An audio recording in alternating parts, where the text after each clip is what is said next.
Hey, everybody. Today on this episode of Unbeatable, you get a chance to meet Major General Gregg Mad Martin Martin, a guy who was wildly successful in almost everything that he ever did, from academics to athletics, and obviously really, really talented in the military, or he would not have made it to this level.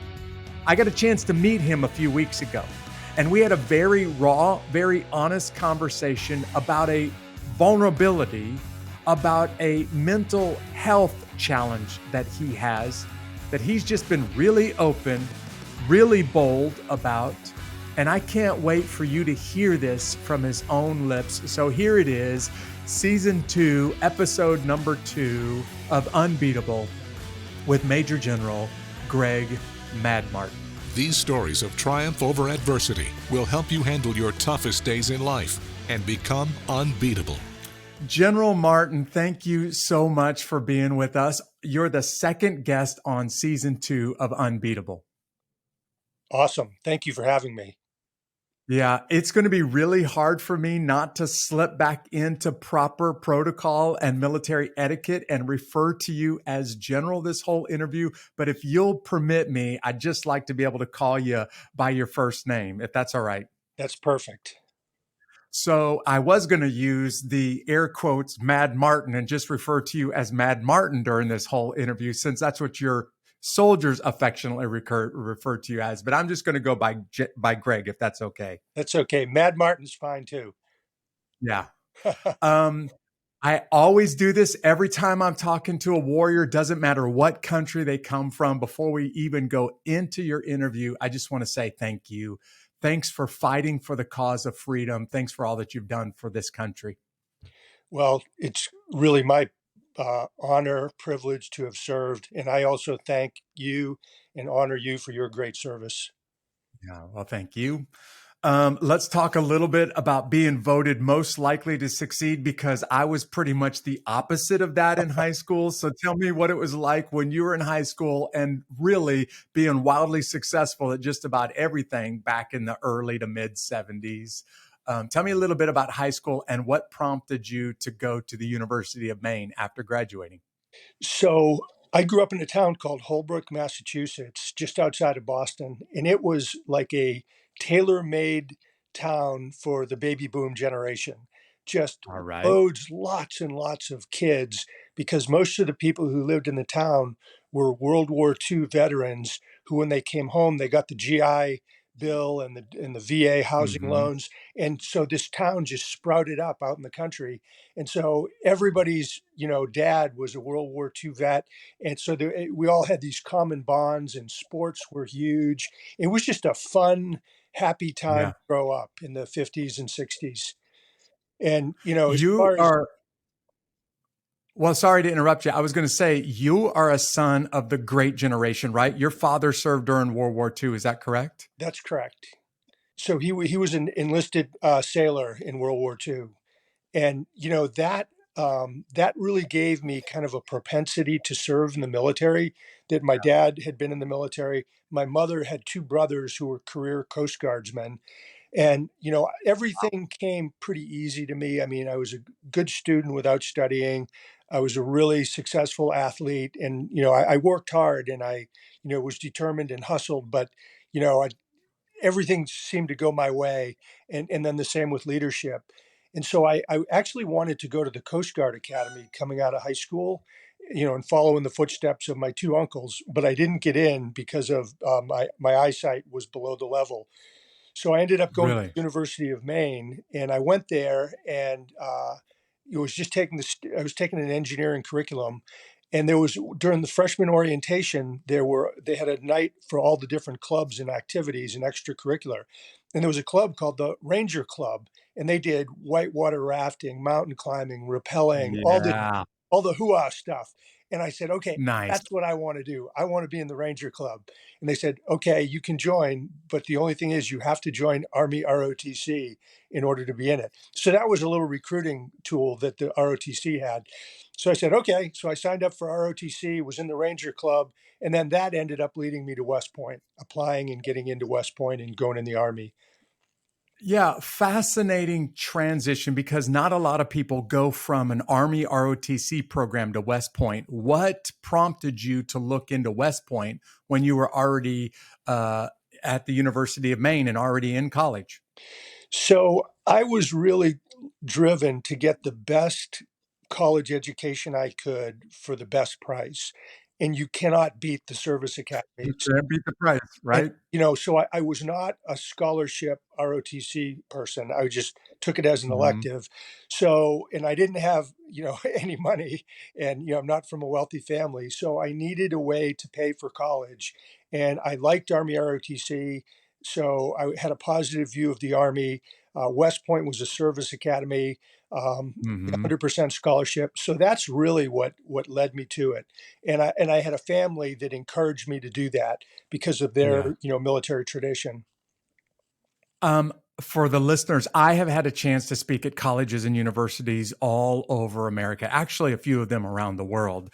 But I've also been to the U.S. military academies, to Annapolis, to Colorado Springs, and to West Point, the Army, the Navy / Marine Corps, and the Air Force's academies. And I will tell you, the students there are significantly different than the other colleges and universities. In fact, I taught at the college and university level for a few years as an enlisted guy in ROTC. I absolutely loved it. But what I saw from the students of the service academies just blew me away by how amazing they are. And when you're in West Point, New York, at the U.S. Military Academy, you're around some pretty impressive people from all walks of life, but smart, strong, fast, competent. They've got it all going on, right? Yeah, it's a really highly talented group of people for all of the academies. It's really some of the best people in our American society. Yeah. I bring that up because you're doing pretty well in high school. Obviously, you're a pretty good student, or you wouldn't have been able to get into the University of Maine, let alone West Point.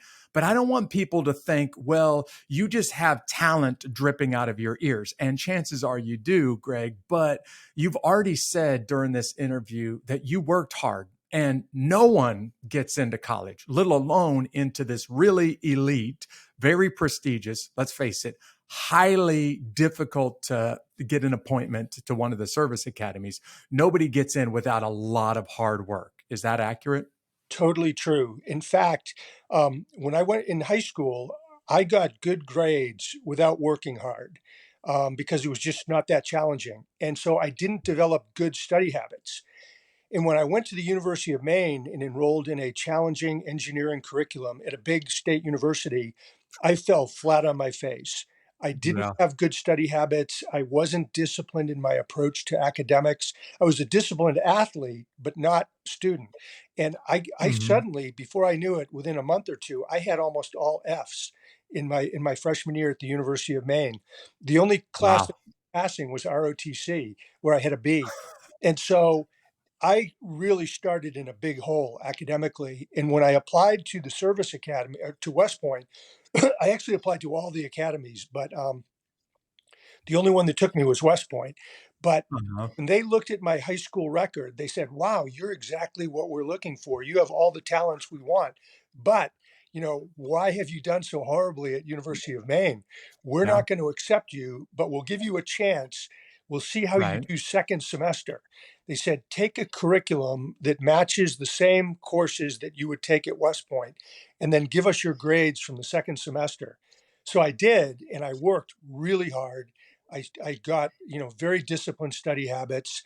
My Christian faith really took off, and Yeah. so the combination of my faith, um, my discipline, my hard work, my desire all came together. And I think the Holy Spirit had a lot to do with it.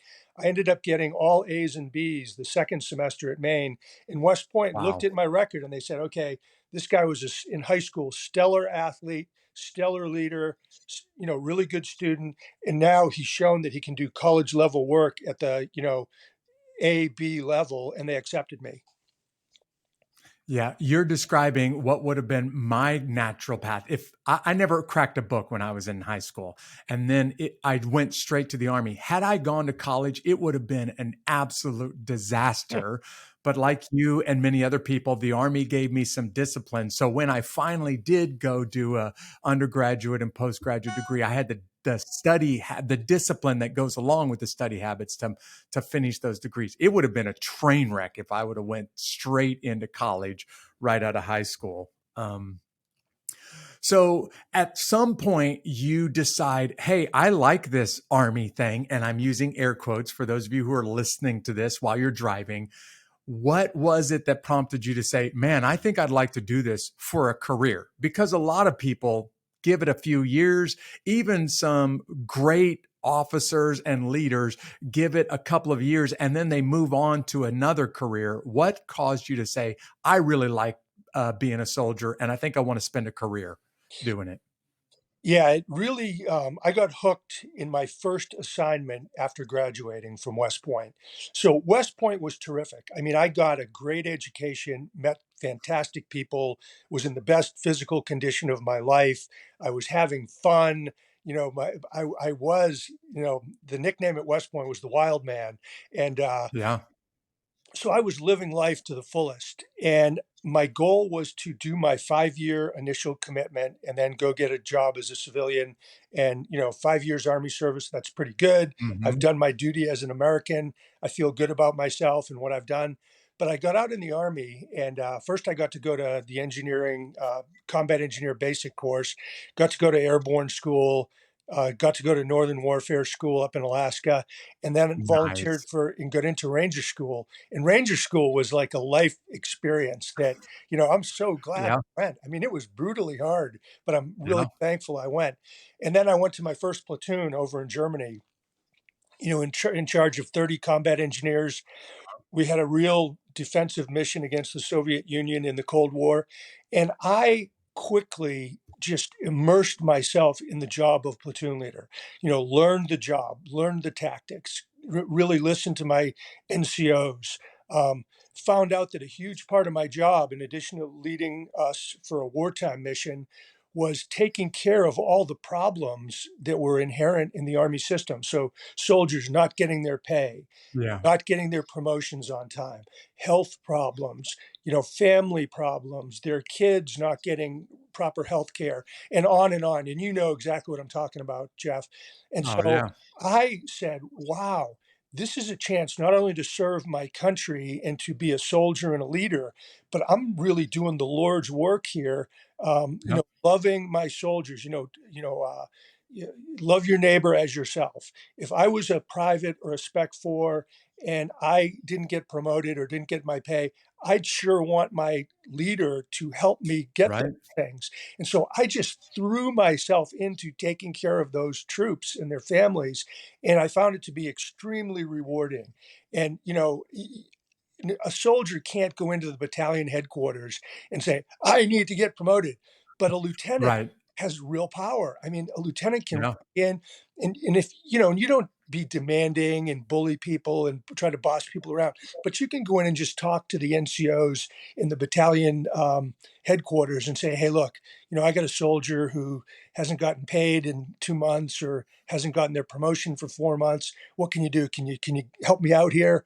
And and then the soldiers know when they see that you care about them, they'll do anything for you, anything. And this was a rough, tough group of dirty, mean troops. A lot of Yeah. Vietnam veterans. They drank more black coffee than anybody I ever knew. I mean, every other word was an F bomb or some other curse. Yeah. Um, but they worked their butts off. And, Yeah. I don't know how the Cold War in Germany would have turned out. We thought the Russians would overwhelm us, but we had a pact that we would go down fighting. And, we had a typical Right. combat engineer mission, putting in obstacles and protecting, the tanks and the artillery and the infantry and, helping them to move. And so, I mean, it's a down and dirty, ugly job to have, kind of like being an interior lineman on the Yeah. football field. And these guys were great. I mean, if we probably would have all gotten killed, but we would have killed a bunch of Russians along the way. Yeah. And so Yeah. that's when I got hooked. I said, this is the greatest job in the world. I Yeah. love this.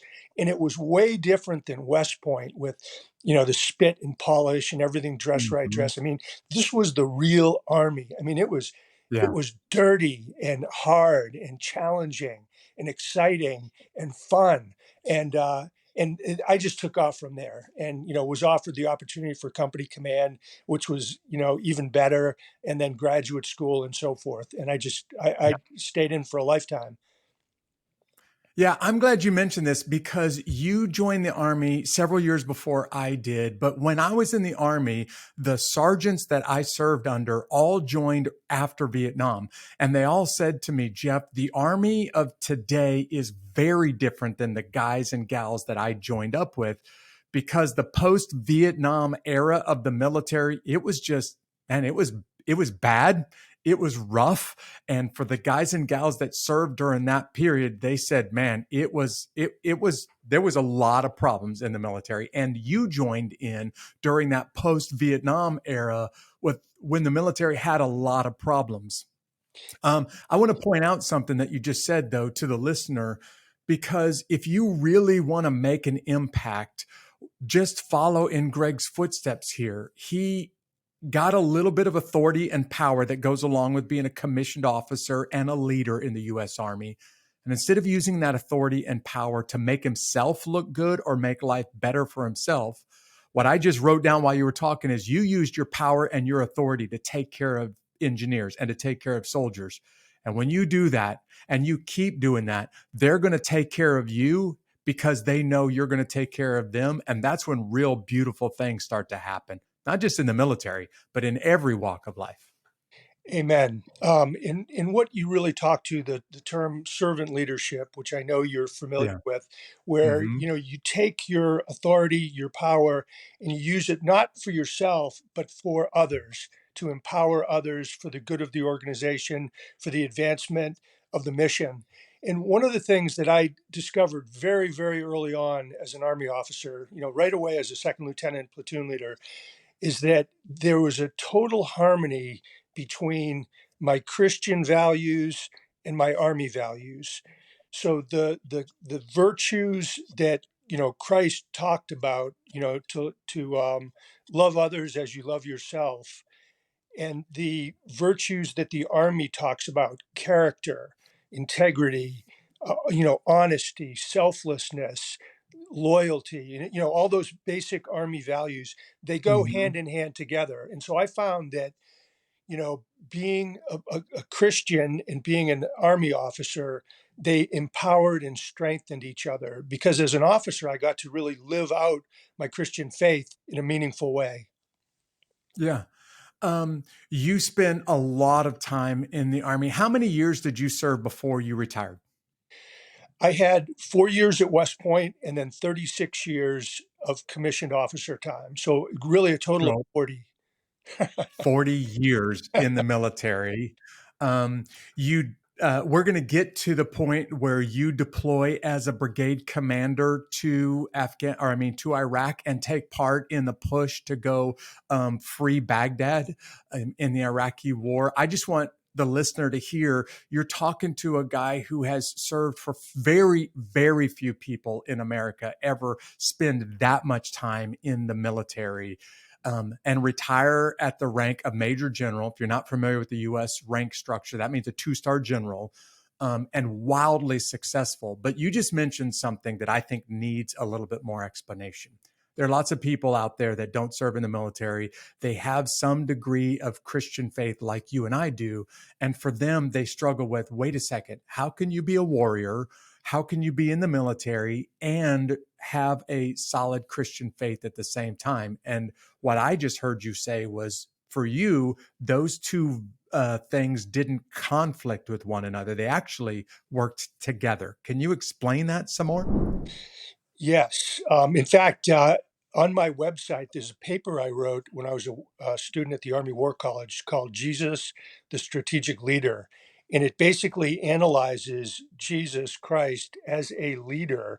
And I sort of dissect and examine all the different dimensions and aspects of his leadership.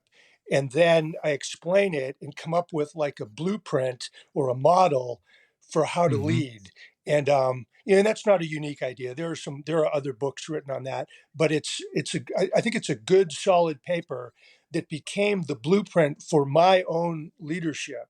Um, you know, when you're a leader, you have to figure out what your purpose is. You have to come up with a mission. You have to figure Hmm. out a strategy. You need to understand and care for your people. You need to care for and replenish yourself. You need to understand what it is you're doing and why you're doing it and why you believe in it. You need to be selfless to put others ahead of you. You need to be a clear communicator.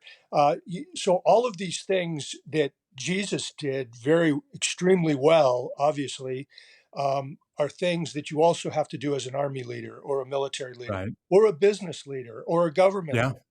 And so I think that that model served me well, and the main focus is, do your best at whatever you do. Colossians 3:23, whatever you Hmm. do it with all your heart. um, Loving others as you love yourself. Love your neighbor as yourself. In other Hmm. words, being a selfless, caring leader who puts others in front of you. um, and then I think having a demeanor of being joyful, cheerful, Right. an attitude of gratitude, loving, full of love and enthusiasm. I think that those things, which are harmonious with being a Christian, just come out naturally. One of the Yeah. great power verses to me is First Thessalonians 5:16 to 18. Be joyful always, pray continuously, give thanks in all Hmm. circumstances. And those are things that you can do. Be joyful. Just like, when you Right. show up in the morning with the soldiers at PT, if it's cold and raining, be cheerful, be joyful. um, Right. Pray continuously. That's something you can do inside of your Hmm. own mind and your own spirit. And then giving thanks is a choice we have to be thankful and have an attitude of gratitude. And if you have that, it activates joy. It's contagious. Everybody feeds off of it. And you can just elevate the performance and attitude of an entire unit. Yeah. I hope people that are listening just heard your list of qualities that it takes to be a good leader. And if you have this genuine Christian faith, that should influence the way that you lead. And the reason why I say I hope everybody heard that list is because there are a lot of people out there that have this inclination that hey, I think I want to lead. And I hope that you're hearing from Gregg right now. Leadership is not for the faint of heart. This is hard work because you're dealing with people, and ultimately you're using as a servant the authority and the power that you have to make other people's lives better, not necessarily to make your life better. And that's why some people just aren't cut out to lead. But those that lead with the kind of principles that you just mentioned, those are the guys and gals, Gregg, that I would follow to their death. I would follow them to my death because of the kind of people that they are. And I know they would not steer me wrong. Jeff, and one of the other things about being an authentic leader, in really putting your Christian faith on the line, is you have to be ready to get fired every single day. You have to be ready Yep. to get, lose your rank, lose your pay, get out of a job, because you always have to make these decisions about, how much do I stick up for my people, even when they're wrong, and fight for them when it could and possibly, hurt me, and that I would have to be the fall guy to take care of and protect my soldiers, or to stand up for a principle that I'm not going to cave in on.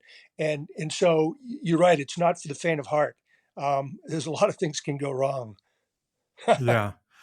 Um, So when you have that kind of loyalty, because you have built that kind of you've served the soldiers that you led that well, they're going to start to get be loyal to you, and that's when you can really accomplish some pretty incredible things as a commander, especially on the battlefield. So Let's talk about a little bit of your combat experience. We're going to get to Iraq in just a second, but you joined the Army, as I did, in the midst of the Cold War when 100% of the U.S. military was focused on fighting and defeating the communists, right? And Russia. And that was most of my first few years in the military, which seems like 100 years ago now. And the Cold War era Army is very different than what it has been over the last 20 years with the persistent conflict in Iraq and Afghanistan. But talk about leading men, that men and women, warriors, and leading them in some tough and even dangerous situations in combat. Well, pretty much everything we've been talking about still applies. Um, the conditions for leadership in combat were, for me, really set before we ever deployed. It was, what is my leadership philosophy, which, I was really very Christian based. Um, Mm-hmm. so, what was my philosophy? Does everybody understand who we are, what we're going to try to do, how we take care of each other, how we communicate? Does everybody understand that? And so, when we were in Germany before deploying to the Middle East, I made sure that my message got out. That all the subordinate leaders, the battalion commanders, company commanders, platoon leaders, etc., all understood it, they bought into it, and that it was disseminated all the way down to the tip of the spear where the actual soldiers, the trigger Mm-hmm. pullers, all were. um, and then I went out and I visited and talked to people and inspected. And so we had lots of training that we did, training exercises, and I did off-site leadership seminars. And I did things like I'd bring all the battalion commanders together and we'd spend Mm-hmm. like 3 days together, and we do PT and play sports, and we talk about stuff, and we go on hikes. And we really bonded with those leaders. Then I did the same thing with company commanders, and then the same I would do it with platoon leaders. And then we did the same thing up the chain of command with Fifth Corps, which is the 3-star command. Mm-hmm. And so we really were a very cohesive team of teams that knew what we were doing. We knew each other. We trusted each other. We believed in the mission. We were really a band of brothers and sisters. And so by the time we deployed, which was in December, January of Yeah. 2002, 2003, I mean, we were very well trained. We were really Mm-hmm. cohesive. We trusted each other. We believed in each other. So we got down to Kuwait, and then we knew the war would start, relatively soon, within a couple months, and we trained even more in the desert, the northern part of Kuwait. We did all kinds of training exercises, all sorts of Mm-hmm. rehearsals, synchronizing all the different movements and phases of the operation. And the engineers had a huge role Yeah. in all aspects of the campaign. And then when we finally knew we were going to attack, and we moved out of these camps, these desert camps, we moved into our attack positions. I made sure I got around and circulated around and Yeah. visited every battalion, every company, every platoon, and talked to the soldiers, see how they were doing. It was interesting. I had an embedded reporter with me, and it was just days before the attack, and he said, "Hey, Colonel Martin, you don't seem like you're afraid of anything. Like you seem like Superman. Like you're just like, seem like you're on cloud nine. You're so motivated. Do you think any of your soldiers are scared?"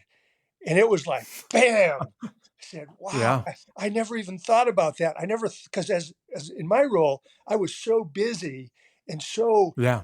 full of adrenaline that I didn't even think that anybody could be scared. And I said, that's such a Mm-hmm. great point. And so then I told everybody, I said, hey, go talk to every one of your soldiers, look them in the eye, and tell them, hey, if you're scared, it's okay. Right. Tell them you're scared Yeah. too, and that Yeah. but we have to do our job, we have to do our duty, and you have to put fear beside. And courage is really moving forward in Oh, the yeah. face of fear. So even though you're afraid, there's nothing wrong with that. But courage is you're going to go forward and do your job anyway. And so then we got the mission to attack. We knew it, and the plan was the night before the attack. I actually took a relatively small uh, group of engineers, and we cut the lanes, these big Yeah. anti-tank berms, Yeah. and filled the ditches, and we built these combat trails through the demilitarized zone between Hmm. Iraq and Kuwait, so that at 6 in the morning, uh, the Fifth Corps, 100,000 Right. troops, launched this invasion through the 8 attack lanes. So I actually got to do that the night before. That was pretty interesting because it was pitch black. Wow. We were confident we Yeah. had taken out all of the Iraqi border guards and observation posts, and that anybody who was out there that we had taken care of, and they weren't there anymore. And but it was dark. We had the Kuwaiti civilian engineers helping us because they wanted to. That was their contribution to the Yeah. war effort, and it was really incredible to be out in front of the artillery and the rocket missile barrages that we unleashed into Iraq, and to have these missiles shooting over our heads was Yeah. whoa. I mean, that was like I had never had that experience before. Yeah. Oh Just yeah. salvos of hundreds and hundreds of rockets and missiles shooting, miles deep into Iraq. That was Hmm. that was wild. And then, we our assault across the border went. We expected enemy engagement, but they had largely either been killed or withdrawn before we attacked. And so, the first time we actually hit enemy contact, at least Fifth Corps, was up at Talil Air Base near Hmm. uh, Talil. And that was a pretty significant battle for that air Yeah. base. And so we captured the air base, cleared it of all the rubble and debris and mines and booby traps, and we had airplanes. The Air Force was landing planes within 12 hours, and then we pushed on up the Euphrates River Valley through, and there was heavy fighting in uh, Oh yeah. Yeah. Nasiriyah, Samoa, Najaf. The Saddam Fedayeen attacked us into the Hmm. flank of Fifth Corps, and they pushed us inland to the west. And the engineers built a 150-kilometer gravel road that could carry tanks all the way to Wow. Najaf. And we built the thing in less than a week, and then Yeah. all through the Karbala Gap, river crossing south of Baghdad, and then on into Baghdad, and then capturing the Baghdad airport, Saddam International Yeah. Airport, and that was a huge battle at the airport. I mean, a lot of people fought and died on Iraqi Yeah. and Americans, and and then Baghdad fell, and then we had this really kind of strange period of about a month that Right. it wasn't war, but it wasn't peace, but it wasn't all Yeah. out war. And then three big decisions came to bear. Number one, we didn't have enough troops to secure the peace. Yeah. We committed enough forces to Iraq to take down the regime and get rid of Saddam Hussein. But once he was gone, we did not have the forces to secure the borders, to secure the cities, to stop the inflow of terrorists and guerrilla fighters. We just didn't. I mean, that's a fact. Um, Yeah. the second thing, our government made a decision to disband the Iraqi army, and that here's the problem with that. We made a deal with those guys before the Yeah. of hostilities in most of the regular army of Iraq, not the Saddam fanatics and loyalists, but the Hmm. regular army. We said, look, if you go home and don't fight us, we'll reemploy you after the war to secure your own. Right. And they said yes. I mean, we made a deal Yeah. with them, and then we broke it. And then the Yeah. third thing is we did deep debathification. If you were an Iraqi citizen, understand, Yeah. in order to have a job or to do anything, you had to join the Ba'ath Party. You had to. And so then we said anybody who was ever a member of the Ba'ath Party, even if you were a garbage man, a school teacher, Yeah. a government administrator, you could no longer be employed under the new system. Right. And so you basically just disenfranchised millions of Yeah. Iraqis. So we basically created the conditions for the guerrilla war that swallowed us Yeah. for the next decade. And the place went crazy. I mean, you had all these Iraqi soldiers who are really mad now because they lost their job. You had the Right. whole country was an ammo dump, a weapons cache. There was infinite amount of ammunition, weapons, arms, etc. And then you had all the foreign fighters coming in. And so by the time you got to June, and the regime fell in April, so by Hmm. the time you got to June, the country was just, it was a Yeah. hellish um, war zone of guerrilla fighters, suicide bombers, terrorists, truck bombs, um, constant mortar attacks, rocket attacks, car bombs, ambushes, even crowds that originally, like in April, you could drive through neighborhoods in the city and everybody would wave at you and they'd say, "Hey, America, good, welcome." By June, these are angry mobs throwing Yeah. rocks at Yeah. you and trying, I mean, Yeah. and it turned into a hellish environment. And there we were in this big country, bigger than Texas, 26 million people, most of them Hmm. very angry at us. And we had a job to do to try to, give them a chance at freedom, democracy, and all those things that we cherish. But it was an uphill battle from day one. Yeah, I was sitting in Afghanistan, traveling all over the country as you were in Kuwait preparing to launch the invasion. In fact, I literally watched on the map of units. I saw your unit in Kuwait, and then I watched as you moved into Iraq. And for most of the listeners that have been around for a while, I don't need to tell you what the Iraq war was like. You just heard that from Gregg's own ear or own mouth. But that fight in Baghdad, that was about as tough as any fight that we've experienced in decades. And you and your brigade are right in the middle of it, taken Baghdad International Airport. Man, that was just brutal. And I want to say the way that you led those 10,000 soldiers, sailors, airmen, and Marines as a commander on the battlefield, it deserves our respect. So just for what you did for the Iraqi people, not just what you did for freedom and what you did for the U.S., I have the greatest respect for you, Gregg. Well, Um, thanks, Jeff. Now I want to transition a little bit. Okay, so when you were in school, you were a pretty successful athlete. You worked really hard and you were good. Obviously, very, very few people will ever make it to the rank of general officer in the US military, let alone major general. So you are, by every measure, wildly successful in the US Army. But I want people to know you were actually really, really successful in academia too. So you got a chance to go to MIT, one of the most prestigious schools in America, and do some extra education. Tell everybody very quickly about your success as a student and at MIT. Tell them about your degrees, plural. So, one of the things the Army does really well is if you are showing a lot of promise and potential uh, in the Army as a young officer, they will typically offer you the opportunity to go to fully funded graduate school at the best school you can get into. And for Mm-hmm. me, that turned out to be MIT. And as an engineer officer, I got to go there, study engineering, and then I also got into studying politics and public policy and leadership.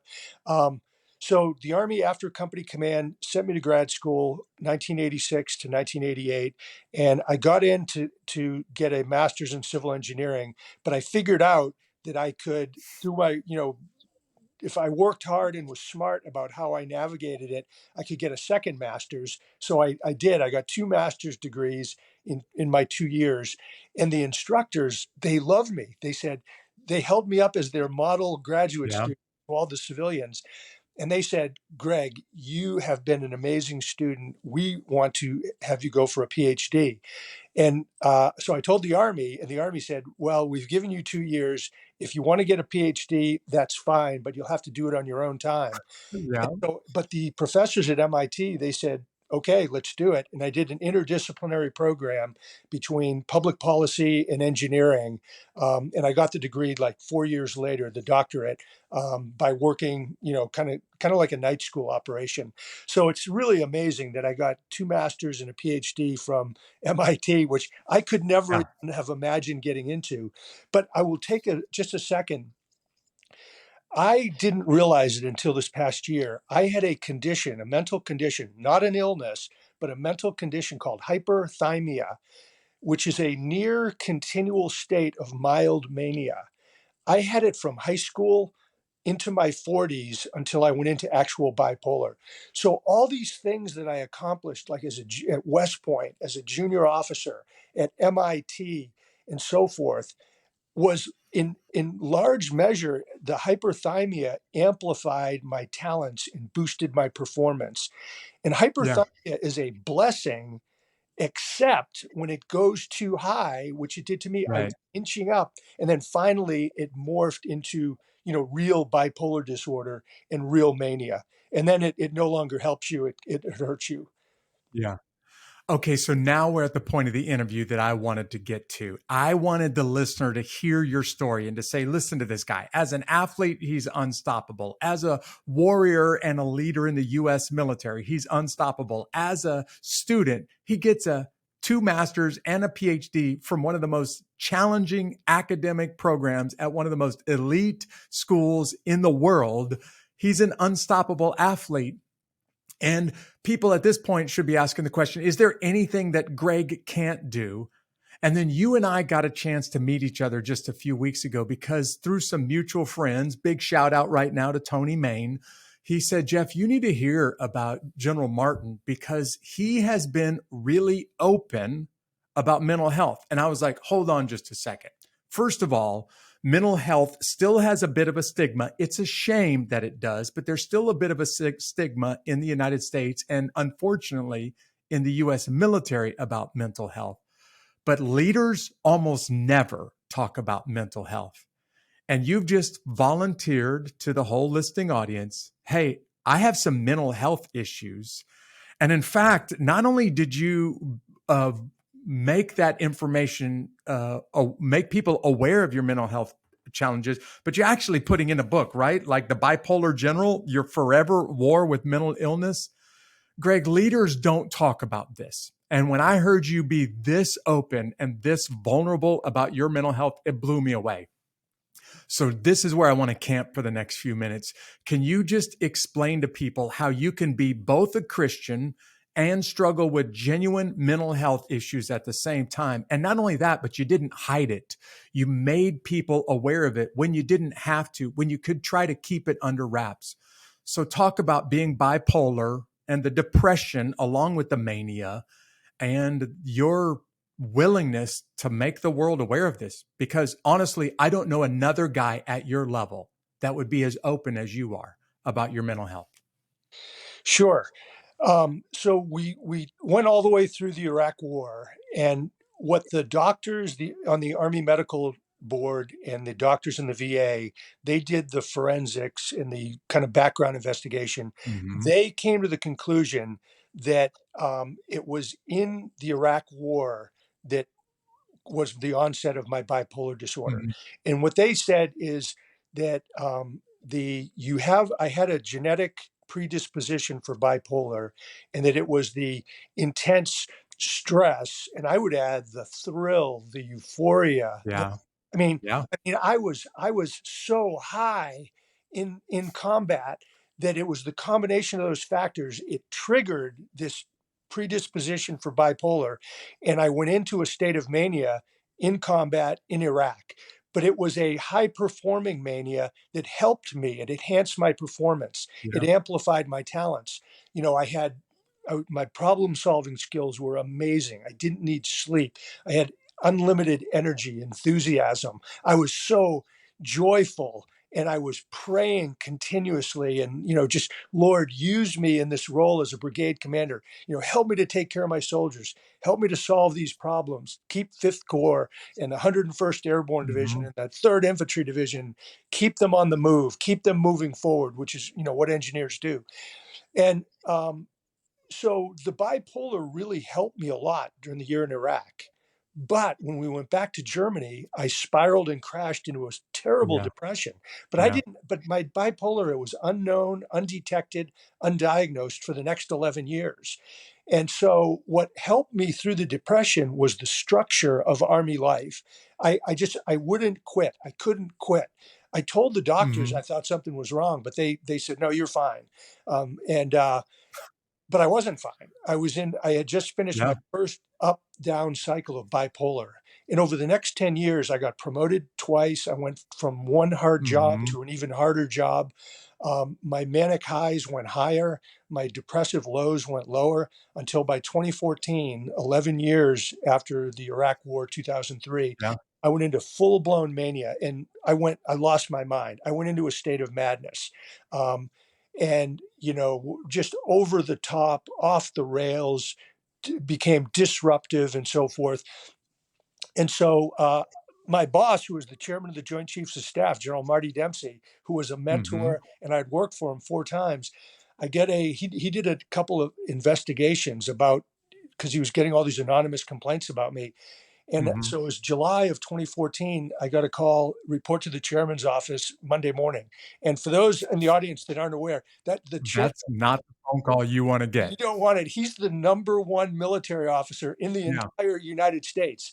And so I go to Dempsey's office, and I was so manic. I thought he was going to give me a promotion or extend me. And I walk in, and first person I saw was the lawyer, and I said, "Oh, the lawyer's here. This is not good. Oh yeah, No this is promotion bad. today." And Dempsey came across the room, and he said, "Greg," he hugs me, said, "I love you like a brother. I give you an A+ for your job leading National Defense University, but your time at NDU is over. You have until 5 p.m. today to resign or I fire you. Wow. And oh, by the way, a lot of people think you have mental health problems. So I'm ordering you to get a mental health exam at Walter Reed." Wow. And he said, "Any questions?" And I said, "No, sir. Thank you. Thank you. God put me at NDU and now he's taking me out. I'm going to do even bigger things," which, now it's 8 years later. God has given me bigger things to do Yeah. by being a mental health advocate. But I then crashed into horrible depression, psychosis. I was out of the job. I pushed into early Right. retirement. Um, I didn't get good treatment from at Walter Reed. They practice what I Hmm. call VIP medicine, very important person medicine. They did it out Hmm. of compassion and trying to be nice to me. They didn't want to hurt me. They were intimidated that I was a general. They didn't want to delay Yeah. my retirement with a potential med board. And so, if I had been a private in the shape I was in, I would have gotten better medical care. I mean, they Yeah. would have put me inpatient, put me on lithium, maybe done electric shock treatments, but I didn't. And so I then leave the military, no continuity of care. I go from bad to worse, terrible psychosis, delusions, Yeah. paranoia, visions of my own death and dying, morbid. I wanted to be dead. I mean, I wished Wow. it was. I call it bipolar hell. Fortunately, though, a Army comrade of mine helped get me into a very good VA. I went to the VA. They asked me, do you want to kill yourself? No. Do you want to hurt anybody, yourself or others? No. Then they said, do you have any morbid thoughts of death or dying? And I told them about these visions of my own death that I Hmm. had. And they said, you need to stay with us for a while. So I did Yeah. inpatient, best thing I ever did. I mean, I was so Wow. thankful that I got inpatient and I embraced the diagnosis. I was thankful for it because I was working with good doctors, and the VA I worked with some really good people, and Yeah. and then I got on the road to recovery, and I moved to Florida, bright, sunny, warm. That was a big help. And then I started saying, as I stabilized and I was getting healthier, what's my mission in life? What's my Yeah. purpose? What am I going to do with myself? And I thought about the great commandment, love your neighbor, love God, Mhm. and then love your neighbor as yourself. And I said, how can I do that? How can I put that into effect? And then God kind of spoke to me and said, well, I've given you the gift of bipolar disorder. You're, this mighty general, 2-star general, and you got fired and you wanted to die. You're an inpatient, you got shock treatments, you're on lithium. I think I've humbled you pretty well and I spared your life so you didn't die. I want you to go tell your story because there's millions of people. 25% of the people in the world are afflicted in some way with a mental condition. And then everybody else is affected by it as a family member, a friend, or work colleague. So go tell your story. I've given you a story. Go tell it. Be bold, be courageous, be strong. And so I started speaking and telling. And what I found, and then I started writing. And what I found is that everybody I tell my story to, Yeah. they all say, "Oh, I have a mental health thing too," or "I have a son or a daughter or a husband or a wife or a friend," and it has just snowballed. And that it's my mission, it's my purpose, it's my Yeah. calling, it's my, it's what I really believe it's what God wants me to do. I wrote down while you were talking, God gave you the gift, I'm using air quotes here, the gift of bipolar disorder. You got fired from your job and you were at the point that you want to die. And it took all of this happening before you finally got to the point of deciding, I'm going to really get vocal about this, really get vulnerable about this, and I'm going to try to help other people. And Gregg, you're on season 2 of this podcast because to this day, worldwide, not just in America, people don't even say the word depression out loud. And when they do, they whisper the word and they kind of hang their head in shame, like there's something wrong with me and I did something bad to have depression. And when we first got a chance to meet each other, I sat back. I haven't had a chance to say this to you, but after that interview was after we first met each other, I sat back and I was like, look at this guy.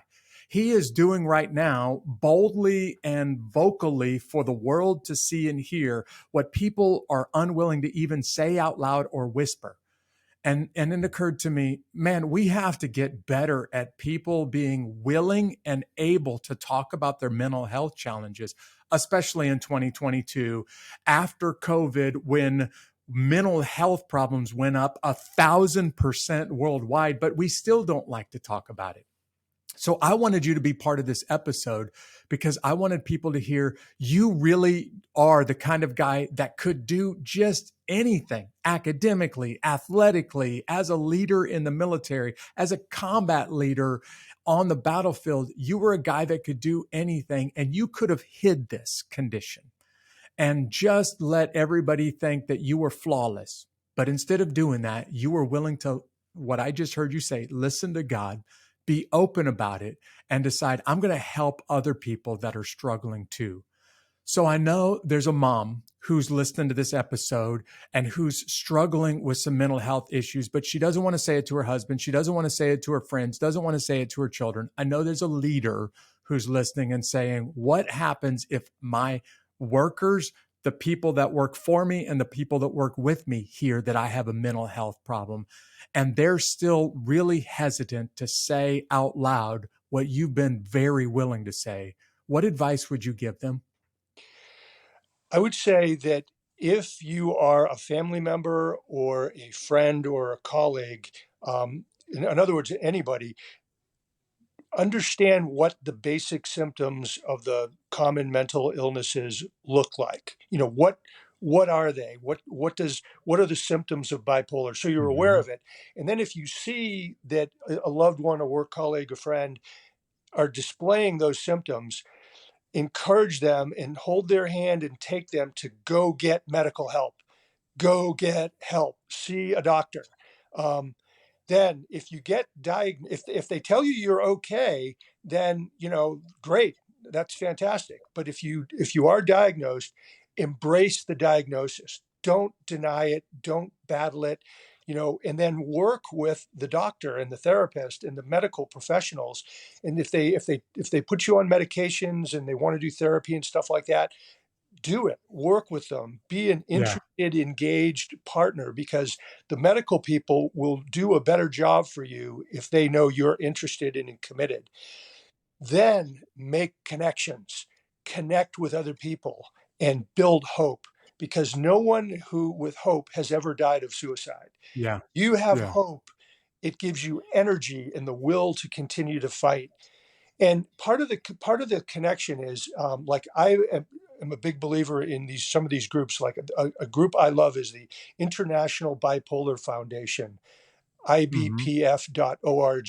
They have tremendous resources and information and connections. And if you get involved and immerse yourself, you can build knowledge, and knowledge is power. So the combination of hope and knowledge is, I mean, that's a winning combination.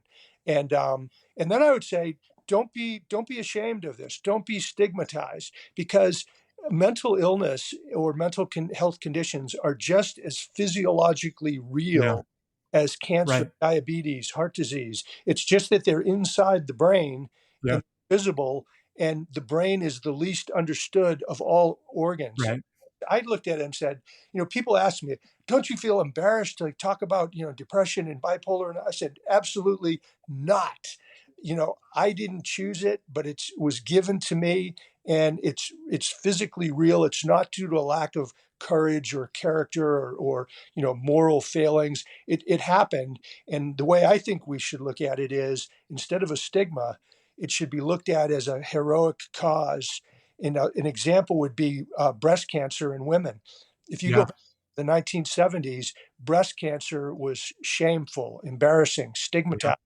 And then First Lady Betty Ford got breast cancer, and she said, Mhm. I have breast cancer. Here's the facts. Here's what I'm doing. Fast forward 50 years, now those women are seen as heroes fighting a noble cause. Right. And, the NFL wears pink shoes during Yeah. Breast Cancer Awareness Month. And I think it should be the same thing for mental illness, people battling it. Yeah. I'm so glad you said that, because I get asked this question from people that are struggling with mental health about whether or not I should get treatment. And it just blows my mind. I tell them, look, if you broke your arm, you would go to a doctor and have them fix it. If there's something that's not right inside your brain, go to a doctor and have it treated. Why would you think that there's a way why would you think about not getting treatment here? So I hope for the listener that may be struggling with some mental health. First, I hope that you're encouraged right now. I hope that you're motivated by what you're hearing from Gregg, but I also hope that you're hearing this like, don't put off the treatment. In fact, he used the word embrace it. Embrace the diagnosis, embrace the treatment, and embrace it with hope, because I think you can get better. But that's if you're willing to recognize, I got something wrong. I didn't do anything bad. I just have something that's wrong in my brain, and I need to get some mental health professionals to help treat it. If nothing else, if the listeners hear nothing else from this entire broadcast today, I hope they're hearing from you the willingness to say the word mental health problems and to get the treatment, because that as long as we continue to whisper about it or don't say it at all, things don't change. It's when people like you get bold and vulnerable with it that others step up and get the help that they need too. You've got a book that's coming out soon called The Bipolar General. Any idea when this is going to be released, and how does the listener get a copy? I think it's going to come out in 2023. It All right right. now, I've got an agent who's working with publishers, and so I've got to get a publisher to take it and then do it. But I'm Yeah. hoping within a year. It's a pretty slow process getting a book published, but Yeah. um, so that's my hope. And then how to get it? I've got a website that it'll definitely be easy to clear on that, but it's www dot General Gregg, two G's on the end of Gregg, Martin.com. And that's got a lot of information. And then once it gets out, it'll be well publicized by the publisher. Yeah. When this episode goes live, we're going to put a link to your website so that people can learn more about you. But there's one question that I want to start asking every guest on season 2, and that is just for people to learn something about you as a person and as a man. Hypothetical fun fact about you. Let's say that you had an hour in your schedule with no responsibilities, no work that needed to get done. Family's not asking for any of your time. It is truly a free hour. You could do with it whatever you wanted to do. What would you do with that 1 hour of free time in your schedule? I would get together with my wonderful, energetic friends in Cocoa Beach, Florida, and we would dance. That's Yeah. My favorite pastime, and I wasn't a dancer before, but it's so much fun and it's good fitness and it's with friends, and that's what I would do. Yeah, an hour of dancing with friends sounds like a dream for most of us that have these really busy lives. I'm hoping that you get a chance to spend an hour dancing with your friends in Cocoa Beach, Florida sometime soon. Thank you. Hey, it has been an honor, General Martin, to have you on this broadcast. And again, not just for the service to your country, I want to say thank you, but more than anything, thank you for being bold enough and vulnerable enough that you're willing to share openly about your mental health problems. And I hope people are learning from you today and they're willing to be open and vulnerable about their mental health conditions as well. Well, thank you, Jeff. This has been really an honor and a privilege, and you've said so many really on target things. And one of them is that mental health, mental illness, it can be devastating. Can Yeah. destroy lives, and that's the bad news. The good news is that if diagnosed, and then if you do the things that the doctors say, and you live a healthy life, you can live a perfectly healthy, happy, Yeah. successful life. So it can be extremely bad or it can be extremely good. And really, the choice is ours to make. Yeah, there you have it. That is the perfect way to end this episode. If you're struggling, go get help. And how you handle that help can be the difference between an extremely difficult or a very normal and a very healthy life going forward. Thanks again for being with me today. My pleasure. Hey, everybody, I want to put a challenge in front of you. As I was listening to Gregg talk, I thought, hey, here's something that I'm going to do this week. I'm going to take the time to go learn some of the signs and symptoms of mental health challenges. The truth is, if it wasn't for a friend of his and a mentor in the Army, the chairman of the Joint Chiefs of Staff, helping him get the mental health care that he got, Gregg wouldn't be where he is today. Somebody recognized that he needs help. And I want to place this challenge in front of you. Would you just go learn a few of the basic signs and symptoms of mental health? Not because you think there's something wrong with you, but perhaps so that you can help a friend or a family member when you notice something that maybe they don't even notice. Will you take that challenge this week and go learn some of the basic signs and symptoms of mental health? This guy's amazing. And I want to thank you for joining me for this episode of Unbeatable. Look, I would love for you to become part of the Unbeatable Army. This group of people connected together and staying in contact with each other, staying in contact with the content from the Unbeatable podcast. If you want to become part of the Unbeatable Army, all you got to do is simply go to unbeatablearmy.com. If you want to follow us on social media, you can find us just about everywhere. Look for @Unbeatable Podcast, or why don't you go ahead and subscribe so that the next episode of Unbeatable is automatically downloaded for you on your favorite podcast platform. Thanks for being with me while we talked to Gregg Martin. I'll see you next week on Unbeatable.